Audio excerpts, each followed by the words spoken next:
ariko hari umwigeme wafashije mwakundanye mwavyaranye no munsi ni kubishimira kuriwe inde Channy Queen abo sindabazi ewe sindamuzi vraiment ninde wewe ni mushasha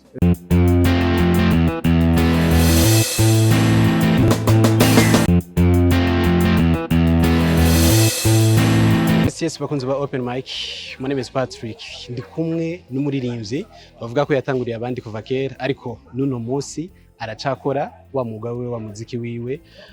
Ndakuramukije Lolilo. Mwaramutse neza mwiriwe bivanye naho mutandukanye. Nkaba ndyohewe turi kumwe na Patrick Open Mic. None ndaryohewe kuba ndi imbere yanyu. Tuvugana kuvyerekeye umuziki murakoze. Lolilo ni igihe cabima amatwi kuva kera gushika none munsi umuziki mwawukora kera gute no munsi n'igihe tandukanye nzo wishimira cyane cyane kuba umuziki w'u Burundi waratembeye cyane kuruta kera. Kera twari dufise ama réseaux sociaux ama social media mugabo no munsi ibintu byarahindutse. Dufise ama Facebook ama Instagram ama platform atandukanye agurisha umuziki iPod iTunes DistroKid hanyuma twaba dufise na YouTube. Rero urumva umuziki wo mu Burundi wateye imbere cyane gusumba kandi n'ibintu byatandukanye. Kera ni wariho mu muziki mugabo umuziki wawe ushobora kukubeshaho ukabaho neza kandi ukabaho mu mahoro n'umutekano kuri uyo mwuga we na famiye yawe. Ego nicaye ikintu wishimira uvuga ati narasize itafari ku muziki no munsi naho nzopfa nkagenda muzumya ko rero yigeze kubaca. Narakoze ibiteramo bitandukanye naronse ama gift atandukanye sinavugira imbere ya réseaux sociaux mugabo mbayeho kubera umuziki. Abana banje bariga kubera umuziki. Famiye yanje bayeho kubera umuziki. Ibintu byose n'umuziki niko kazi kanje ariko umuntu wo muga wanje. Ego gufata riske ukavuga ati ndagiye mu Bwongereza kuba yari kukavuga ati oya yagiye wari hit sana ndagarutse mu Burundi byari bimeze gute? Urugendo mu Bwongereza gusa nagiye mu hantu hatandukanye ma Belgique ma Norvège ma Denmark ma Suisse ma Irlande ma Afrique du Sud ma Australia. Nagiye ahantu henshi hatandukanye gukora ibiteramo kandi ahantu hose nagiye nahabayeho. Ngaba nabonye ko umuziki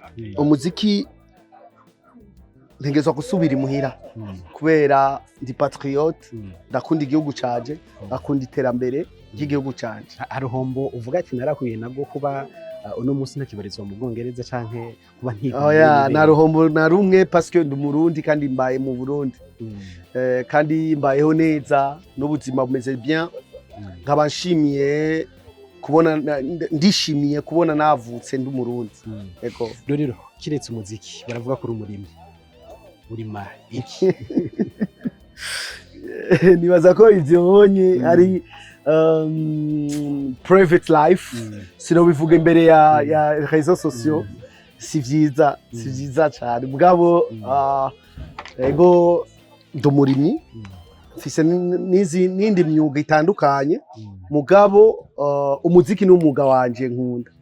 Ego uno munsi ubandanya kandi ukora bamwe bakavuga ati kubera kirurira guma bandanya kuri ndimbo ntiyarakwiye kuruhuka. uno munsi wumva ko akaruhuko gakwiye kubaho kwiwe? Nta muntu aruhuka kubera n'umusirikare naruhuka asigara agwanira igihugu.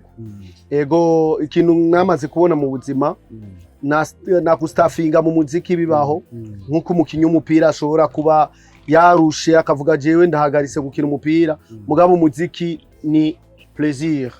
Niyo plaisir yanje ubwo buzima bwanje sinohagarika parce que kuri jewe mbona ko no bandanya nyene.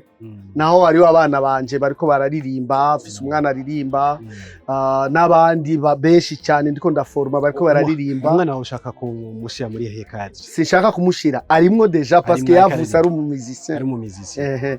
Kuva kera kiri muto afise imyaka 2 yararirimba n'ubunye yasohoye indirimbo agiye gusora n'indi ndirimbo ikurikira afise indirimbo deja 3 urumva ko n'umucuraranza kwiye.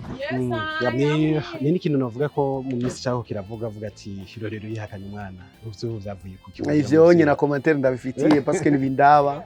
Ego murakoze. Ariko hari umwigeme wafashije mwakundanye mwavyaranye no munsi ni kwishimira kuri we. Inde? Hari umwigeme mwavyaranye no munsi. Umuntu twavyaranye turi kumwe nawe yitwa Loliane n'umugore wanje kandi turabanye neza. Channy Queen. Abo sindabazi, yewe sindamuzi vraiment ninde uyo ni mushasha. Ni mushasha. Aho nawe nzi vraiment. Cyave. Yego. Kandi sishaka no kubandanya kubirambiramo murakoze. Yego. So, no munsi rero uko uteganya iki? Tubitege muri Sama, tubitege muri Niko ndasora album yanje yitwa yamaze gusohora indirimbo zibiri. Album yitwa Secret. Namaze gusohora Nyibuka, namaze gusohora indirimbo yitwa Nopfa nakoze n'umugore wanje nyene. Ndamwishimira kandi niwo mugore wemeza ufise niwo mugore wanje niwe mama w'abana banje kandi niwo manager wanje. Ego abandi ku ruhande sivyo na numwe fise umwe gusa. Roden gute no bafise abagore batandatu kandi fise umutima umwe. Umuntu abafise umutima umwe nashobora kuba afise abagore batandatu. Ego so reka ndagushimiye. Ndabashimiye cyane nkabashimiye n'abafansi bacu nibo bakora ibishoboka kugira dutere imbere. Mubandanye mudufasha, mubandanye mugwanira Burundi kubera twese turabana b'u Burundi. Hanyuma ndashimiye cyane Akeza kubona mwaduhaye umwanya wo kubashikiriza iki kiganiro. Mukaba mukoze cyane. Twari kumwe n'umugenzi wanje Patrick Open Mic. Murakoze cyane Patrick. Much respect.